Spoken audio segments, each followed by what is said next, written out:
नमस्कार दोस्तों। नमस्कार दोस्तों।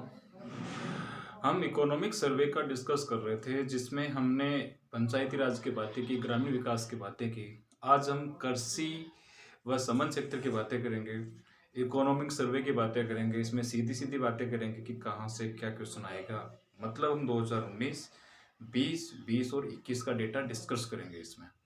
तो इसमें कृषि का क्षेत्र पता करेंगे, कृषि क्षेत्र में इंक्लूड जो है पशुपालन है उसका पता करेंगे, वानिकी क्षेत्र का पता करेंगे, इसमें नकदी फसलें होती हैं उनका पता करेंगे कि इनका क्या रेशियो है। तो हमारा जो राजस्थान है इसमें 75% जो जनसंख्या वो गांव में निवास करती है। राजस्थान कृषि प्रधान राज्य है। भारत भी कृषि प्रधान देश है क्योंकि भारत में नदी नाले और फर्टाइल भूमि है। और हमारा मतलब राजस्थान का 62% मजदूर वर्ग कृषि पर निर्भर है। तो सबसे बड़ा जो मतलब जीडीपी में जो योगदान है सेवा क्षेत्र के बाद कृषि क्षेत्र का है।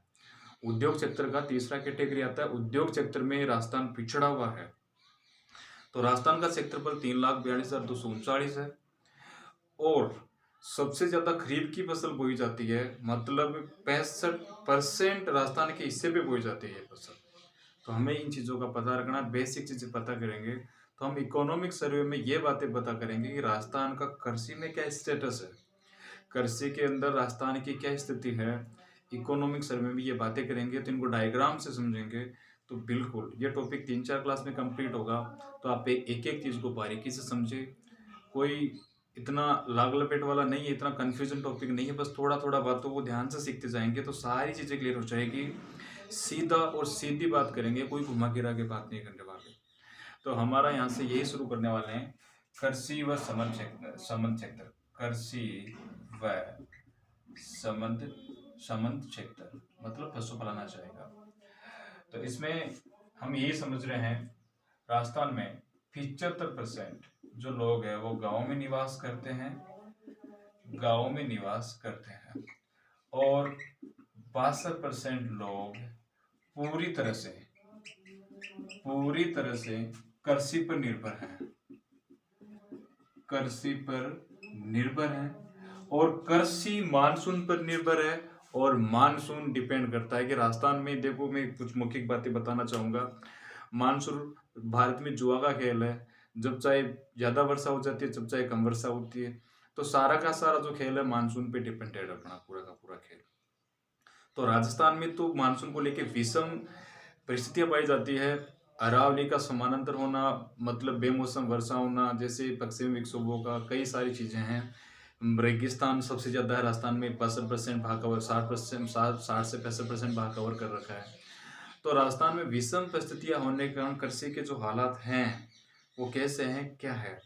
तो हम कुछ बातें करते हैं कि राजस्थान की कुछ फेक बातें बताता हूँ मैं आपको, जिनसे हमें समझ आएगा कि राजस्थान में कैसी क्या स्थिति है कृषि की। तो हमें पता होना चाहिए कि 75% लोग गांव में निवास करते हैं, जिसका 62% जो जनसंख्या पूरी तरह कृषि पर निर्भर है। और हमें ये पता होना चाहिए, कुछ फैक्ट से हम समझेंगे इन चीजों को, जिससे हमारा इकोनॉमिक्स एनालिसिस सीधा और बिल्कुल सरल बातों में हो जाएगा हमारा। तो हमें पता रखना है, देखो कुछ बातें बोलो जिनको ध्यान से समझना। राजस्थान में सबसे जो वैध भूमि पाई जाती है वो पाई जाती है जैसलमेर में। वैध बंजर भूमि, वैध या बंजर भूमि ये पाई जाती है जैसलमेर में। सबसे ज्यादा कृषि योग्य भूमि, इन्हीं से समझेंगे सारी बात। सबसे ज्यादा कृषि बोई जा रही है, कृषि योग्य भूमि है वो है बाड़मेर में। और सबसे कम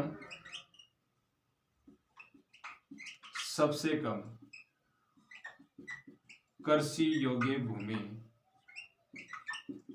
वो है राजसमंद। पता होना चाहिए हमें।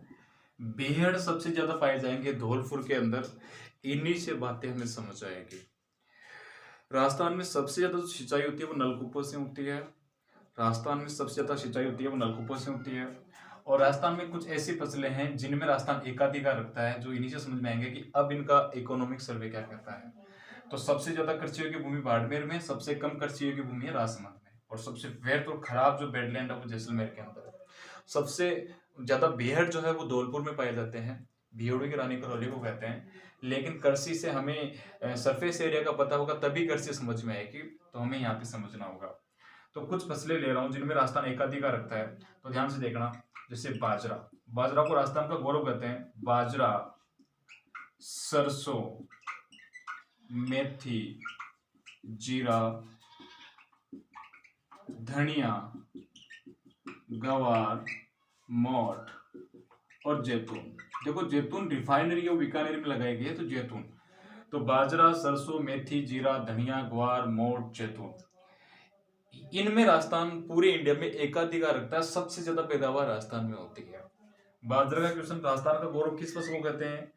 राजस्थान का गौरव किस फसल को कहते हैं? बाजरा को कहते हैं। ध्यान से समझना। सरसों, सरसों, सरसों अनुसंधान केंद्र की बात करें तो ये सेवर भरतपुर आ जाएगा, सेवर भरतपुर। अगर बाजरा, बाजरा के साथ आप इसबगोल को इंक्लूड कर दो, इसबगोल, इसबगोल, और बाजरा जो अनुसंधान केंद्र है वो है मंडोर, जोधपुर में, मंडोर, जोधपुर में। सरसों मैं बात कर रहा हूँ, सरसों अनुसंधान केंद्र सेवर भरतपुर में स्थित है, और इसबगोल बाजरा अनुसंधान केंद्र मंडोर, जोधपुर में स्थित है। जीरा, धनिया, ग्वार, मोठ, जैतून, जैतून रिफाइनरी को बीकानेर बता रहा हूं मैं यहाँ पे, बीकानेर, बीकानेर में स्थित है। ये फसलें राजस्थान में एकाधिकार रखती है। सबसे ज्यादा जो बाजरा होता है वो पश्चिमी राजस्थान में होता है, और पश्चिमी राजस्थान की जो मतलब मुख्य जो फसल वो बाजरा ही है। तो राजस्थान में सबसे ज्यादा खरीफ की फसल में बाजरा उत्पादन होता है, रबी की फसल में गेहूं उत्पादन होता है। सीधी सीधी बातें हम पता करेंगे, जैसे खरीफ मतलब खरीफ की फसल, रबी की फसल और जायद फसल। तो ये बातें हम समझ रहे हैं यहाँ पे। अब यहाँ पे समझने वाली बात क्या होगी, इस बात को हम समझें। तो ये हमने बातें की, मौखिक बेसिक बातें की। अब हमारा जो इकोनॉमिक सर्वे क्या कहता है, मतलब 2019 और 20 के डेटा को लेते हैं। 2019 और 20, 2019-20 में 265.81 लाख मैट्रिक टन का उत्पादन हुआ था 2019-20 में। और 2020 और 21 फरवरी तक की बात करें, 2020 और 21 में जो अनुमान है हमारा 271.33 लाख मैट्रिक टन है, मैट्रिक टन उत्पादन हुआ है। मतलब इससे इतना ज्यादा है, कितना ज्यादा है, 2.08% ज्यादा। अब इसमें दो चीजें पढ़ेंगे। एक तो आपको मैंने पहले वीडियो बताई थी जीडीपी में योगदान कृषि का। जीडीपी में योगदान अगर स्थिर कीमतों पे बात करें तो हमारा जो जीडीपी में योगदान था वो था 29.45%। 29.45, इसको मैं डायग्राम से समझाऊंगा। जीडीपी में योगदान, अब जीडीपी में योगदान था तो मतलब ये रेशियो हमारे पास आ रहा 271.33 लाख मैट्रिक टन, जो पिछले वाले से 2.08 ज्यादा है। तो ये तो हमारा स्थिर कीमत पे है। और चालू कीमत पे आपको बताया था मैंने 29.77%, जो इससे ज्यादा है प्रचलित कीमतों पर, प्रचलित कीमतों पर। तो स्थिर कीमतों में कितनी वृद्धि हुई है वो भी हम डिस्कस किए थे, 5.26%, और इसमें जो वृद्धि हुई थी वो थी 9.81% वृद्धि। अब यहाँ पे एक चीज तो ये समझेंगे कि जीडीपी में मतलब 29.45 स्थिर कीमत पे वृद्धि हुई है, और यहाँ पे प्रचलित कीमतों पर 29.77, लगभग पॉइंटों में फर्क है, ज्यादा फर्क है नहीं। अब इसको डायग्राम से समझेंगे हम। डायग्राम से ये समझने वाले हैं, डायग्राम से ये समझेंगे कि किसकी, देखो मैं इसका ओवरव्यू बताऊंगा जिससे आपका टाइम भी बच जाएगा, वीडियो छोटा भी रहेगा, चीजें सुविधा रहेगी। तो हम ये समझेंगे इसके अंदर कि मतलब किस किस चीज पे, किस किस मध्य पे कितना क्या किया गया है उसका एनालिसिस करेंगे। तो एक टेबल के माध्यम से आप इसको समझें। एक इसमें अपन ये समझेंगे कि जीडीपी के अंदर ये 29.45 का रेशियो क्या है। कृषि उपयोग को समझेंगे हम यहाँ पे। तो 3-4 डायग्राम है, इनको समझने का प्रयास करें ग्राफिक्स के माध्यम से, जिससे आपको चीजें बड़ी इजी से समझ में आएगी। और भूमि का उपयोग किया गया है, मतलब किस सेक्टर में कितना ग्रोथ है, कितना उत्पादन है, कितनी जोतें शामिल है, ये बातें सारी की सारी डायग्राम से समझेंगे। तो आगे देखिए इन चीज़ों को, जिससे चीज़ें बहुत ईजी समझ में आएगी, बहुत क्लियर हो पाएगी। तो आप इन चीज़ों को आगे देखिए और नोट डाउन करते रहिए। अगर फिर भी कोई डाउट रहता तो कमेंट बॉक्स में डालिए। आगे देखिए। हाँ, तो इसमें हम समझते हैं राजस्थान की सकल राज्य मूल्य वर्धन जीएसवीएम में प्रचलित कीमतों पर वर्ष 2020 और 21 में कृषि और समन्वित क्षेत्र का योगदान 29.77% रहा है। जो हमने डिस्कस किया था प्रचलित कीमतों पे, और स्थिर कीमतों पे कितना था? 29.45। दूसरी लाइन है इसमें, वर्ष 2020 और 21 के लिए प्रारंभिक पूर्वानुमान के अनुसार राज्य में कुल खाद्यान्न उत्पादन 271.33 लाख टन होने का अनुमान है, जो कि गत वर्ष के 265.81 लाख टन के उत्पादन की तुलना में 2.08% अधिक है। यह लाइन अपन ने समझ ली है। तीसरी बात ध्यान रखनी अपन को, 24.97 लाख किसानों को वर्ष 2020 और 21 में दिसंबर 2020 तक मध्यकालीन ऋण, मतलब ये ऋण का प्रकार है मध्यकालीन ऋण, कृषि और गैर कृषि 244.31 करोड़ और अल्पकालीन फसल ऋण 11,007.76 करोड़ रुपए वितरित किए गए हैं। आगे समझिए इसमें, राजीव गांधी कृषक साथी सहायता योजना के अंतर्गत वर्ष 2020 और 21 में दिसंबर 2020 तक 1345 किसानों को 19.94 करोड़ रुपए की वित्तीय सहायता दी गई है।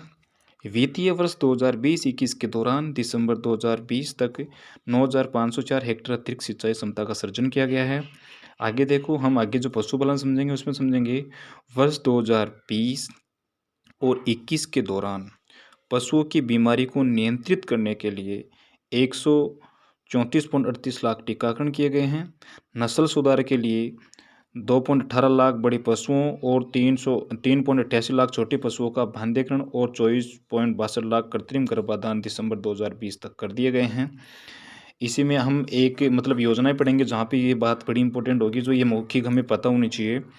सौर ऊर्जा आधारित पंप परियोजना के अंतर्गत, सौर ऊर्जा आधारित पंप परियोजना के अंतर्गत वर्ष 2020-21 में दिसंबर 2020 तक 25.53 करोड़ व्यय कर 5,011 सौर ऊर्जा संयंत्र स्थापित कर दिए गए हैं।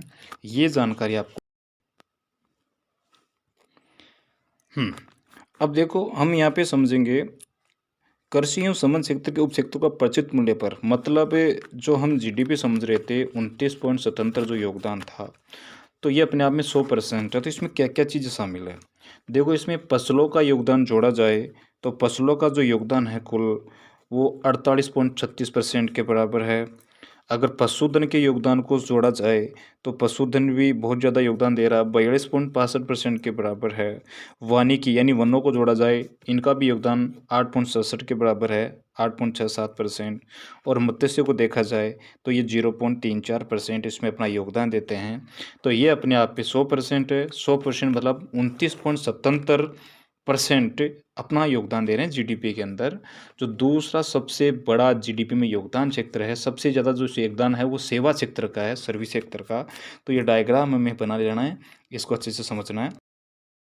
अगला अगला जो डायग्राम हम समझ रहे हैं, अगले डायग्राम में मतलब भू का उपयोग यानी भूमि का उपयोग कैसे किया गया है, मतलब भूमि को 100% मान लिया गया है और किस किस क्षेत्र में क्या क्या है। तो यहाँ पे देखो, सबसे पहला जो क्षेत्र हमारा वानिकी, मतलब फॉरेस्ट से रिलेटेड है वानिकी, और वन हमारे हैं। योगदान में हमने देखा था पिछले वाले डायग्राम में 8.67 के लगभग था। तो वानिकी यहाँ पे जो भूमि ले रखी है वो 8.05% कवर कर रखी है। इसके बाद जो कृषि के अतिरिक्त अन्य उपयोग जो भूमि है, कृषि के अतिरिक्त अन्य जो भूमि है वो 5.81% है। आगे देखो, ऊसर तथा कृषि अयोग्य जो भूमि है वो 6.95% है। आगे देखो, इसमें स्थायी चारागाह है व अन्य गोचर भूमि है वो 4.86% है।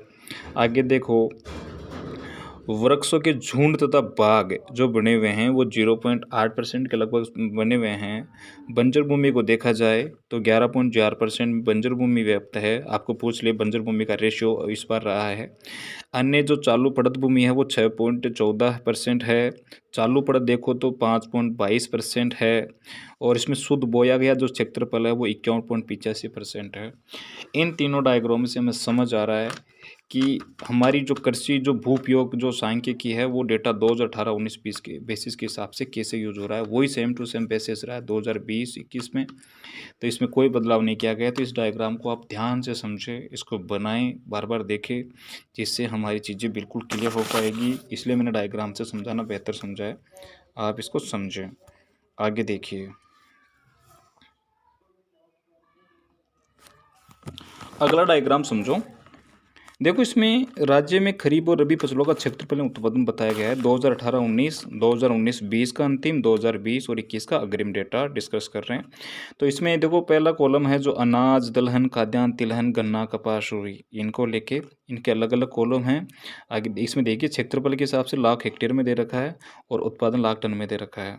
तो आप इसमें ये सारी चीज़ देखो, अनाज 2018-19-20 देखो है 90.92 लाख हेक्टेयर में था। इसका अंतिम देखिए 2019 और 20 में 97.96 हेक्टेयर मतलब बढ़ा है इसका, और फिर 2020-21 में भी थोड़ा सा कम हुआ है 96.38 लाख हेक्टेयर में। अगर इसका उत्पादन लाख टन में देखें तो आपको पता होना चाहिए अनाज का 200.45 लाख टन 2020-21 का अग्रिम रेशियो रहा है अनुमान। खरीफ और रबी दोनों का दे रखा है इसके अंदर, तो आप इस डेटा को देखें।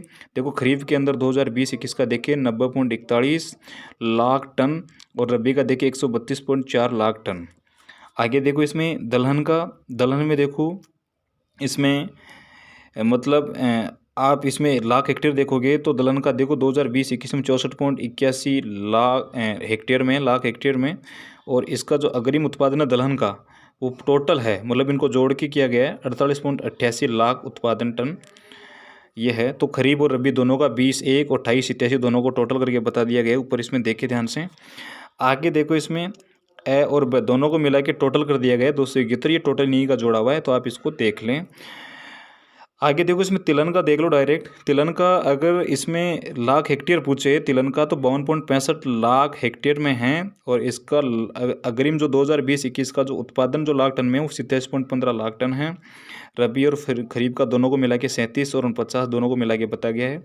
गन्ना का देख लो, इसमें गन्ना को जो 2020-21 का एनालिसिस देखें तो 0.05 लाख हेक्टेयर में मतलब गन्ना है, और जिसका कुल उत्पादन है 2020-21 में 2.84 लाख टन में है। कपास यानी रुई बोलते हैं जिसे, इसका भी 2021 का लाख हेक्टेयर 8.08 लाख हेक्टेयर है, और इसका उत्पादन टोटल 28.33 लाख टन में है।